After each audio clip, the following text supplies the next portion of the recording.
Hi, in this video we're going through completing the Executive Search VIP mission in GTA 5 Online for a quick, easy, solo and noob friendly 25 grand.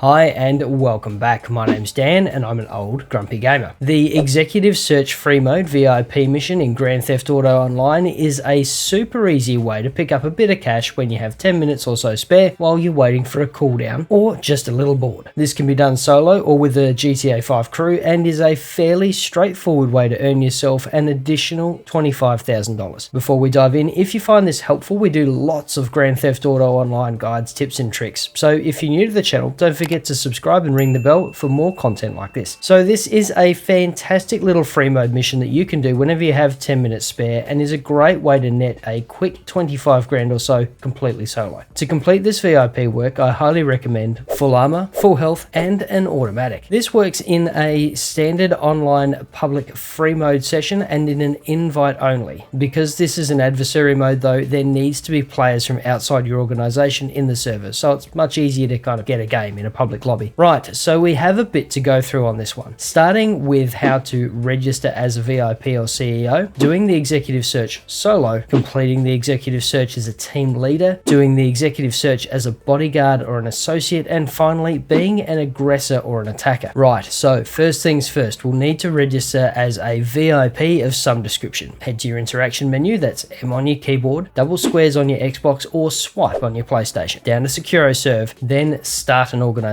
Could also be register as a VIP or register as a CEO. Then enter an organization name if you're prompted to. You'll see a quick notification along with the rest of the lobby. Now, if you're doing this solo, make sure you have full armor, health, and a healthy supply of ammo. Then jump back into the interaction menu and to the first option, which should be SecuroServe VIP or SecuroServe CEO. Down to VIP work, then executive search, and finally start. You'll then be prompted to enter the survival area. So jump into the pause menu and look for a large highlighted area. Then set a marker and head on over. Once you're there, the search timer will start and everyone else in the lobby will be notified of the executive search starting. Now, what you want to do here is find a nice area that's not too exposed, but still allows you to move around a bit. Then start doing laps of the area. Why? Well, when you continue to move, you're off the radar. That means that other players will only know that you're inside the search area. They won't be able to pinpoint your location using the minimap. However, if you stop moving for any length of time, your location will appear as a big red marker on the minimap, allowing other players to zone in on you with a solid degree of accuracy. And if they find you, then you're in real danger of losing the match. Just bear in mind that being off the radar does not make you invisible. It only makes you disappear from the minimap. If a player gets a line on you, you're still done. If you manage to make it through unscathed, you'll collect a cool 25 grand and a solid amount of RP. And after a bit of a cooldown, you can do it again. Right, next up, let's take a look at this from a team leader's perspective, that is a VIP or a CEO with bodyguards or associates. Starting with the same caper as before, we need to register as a VIP of some description, so head to your interaction menu, that's M on your keyboard, double squares on your Xbox or swipe on your PlayStation, down to SecuroServe, then start an organization, or it could be register as a VIP or register as a CEO, enter an organization name if you're prompted, and you'll see a quick notification along with the rest of the lobby. Next, you'll need to invite your team. So head back to your interaction menu, select the first item, that's either SecuroServe VIP or SecuroServe CEO, hire associates, set the offer options to nearby or friends, then press the select button. You'll see a prompt on the bottom right of your screen. Your friends will see a notification. They'll need to open their in-game phone, then the SecuroServe app, which is the bottom right icon, and after that they can accept the invite. You'll see a notification pop up bottom left as team members join your organization. Once everyone's joined, it's time to start the executive search. So, same as before, make sure you have full armor, health, and a healthy supply of ammo, then jump back into the interaction menu, go to the first option, which should be, again, SecuroServe VIP or CEO, down to VIP, then executive search, and finally start. You'll then be prompted to enter the survival area, so jump into the pause menu and look for the large highlighted area, then select a marker and head over. Once you're there, the search timer will start, and everyone else in the lobby will be notified of of the executive search starting. And the rest is more or less the same. Find a covered spot that allows for some movement. As you can see here, this shipping container was a plum hiding place. Then start doing laps. Do not stand still. Your team members can then take overwatch, and they're right to grab some cover and remain stationary too. They will not show up on the map as long as they stay inside the search area. Now here's the trick. As the executive, and this can be surprisingly challenging, if another player comes along, do not engage. Let your team do the work. Instead, stay covered and keep moving, and this will help you stay off the radar and out of the line of sight. Plus, if one of your team members gets wasted, they'll respawn ready to re-engage. If you get clipped, you lose the challenge and will not make nearly as much money. If you manage to make it through unscathed, everyone will collect a cool 25 grand and a solid amount of RP. Oh, and your bodyguards may also receive additional proximity bonuses as well as a stipend every 15 minutes or so, making this particularly lucrative for them, which is always nice. Next up, let's take a look at your job as an associate or bodyguard. Firstly, once your friend or crewmate has registered as a VIP or CEO and sent invites out, you'll need to join their organization. So head to your phone, open the SecuroServe app, bottom right, and then open that up. You should see a notice about an organization invite. Open that and accept, and you'll see an on-screen notice if you've done this right. After that, your new boss will start the executive search challenge, and if you're not in the same vehicle as the CEO or VIP, open your map and place a marker for the search area, then head on over. Once you get there, quickly, and I mean quickly, scout for a good hiding spot for the executive. Somewhere with good cover that allows you to see them, but also allows them to move around. Once they're settled, find a spot where you can see at least one approach, more if possible. Take cover and ready your weapons. If you've not got full health and armor, take the opportunity to top them up too. Now here's the fun part. When another player approaches, your job is to light them up using any means necessary. Heavy autos, shotties, grenades, RPGs, absolutely anything you can throw at them, throw at them. And don't be afraid to kamikaze that shit either. Whatever works. If you find them closing, you want to draw them away from your executive. Make it seem like you're defending another area if possible. If you get wasted, mash that respawn button as fast as you can and then run back to the search area and engage the other players as quickly as possible. Remember, the only real enemy here is the clock. You don't have to beat the other players, especially at a low level. You just need to make sure they don't clip your executive. If your CEO or VIP manages to survive the onslaught, you'll catch a sweet 25 grand or so for your efforts, plus any proximity bonuses as well as your associate's salary for the time that you were guarding them, which can really add up. Finally, let's take a look at this from the other side of the challenge. So you're in a public lobby and you spot this notification. Jump into the pause menu, then into the map and set a marker for the search area. Now before you head to the search area itself, do a quick bit of scouting, and if you have a sniper rifle, maybe literally scope the area to see if you can get a plum shot. If you can take it, the executive will likely panic and either A, break cover, allowing you to target them easier, or B, freeze, which results in them showing on the minimap. Either way, it's a win. If you can't get a plum shot, then go off the radar if you can and run in and start lighting up associates until you can make your way to the executive, then take them out with any means at your disposal, up to and including things that might take you out as well. Anything to take out the other team's executive. Now with this hunt, I'm tracking a higher ranked player, which means one-shotting them with the sniper rifle is impossible. So I've grabbed my Mark II sniper with E rounds and a thermal scope. It's a bit rough on the target, but this thing costs a damn fortune. And if you manage to score a lucky shot and take out the other team's leader, you'll collect somewhere between $10,000 and $15,000 for your troubles. And thanks for watching. Check out the video up the top for another VIP guide, or the one down the bottom for some more old Grumpy Gamer goodness. Stay safe, wash your hands, and we'll see you in the next video.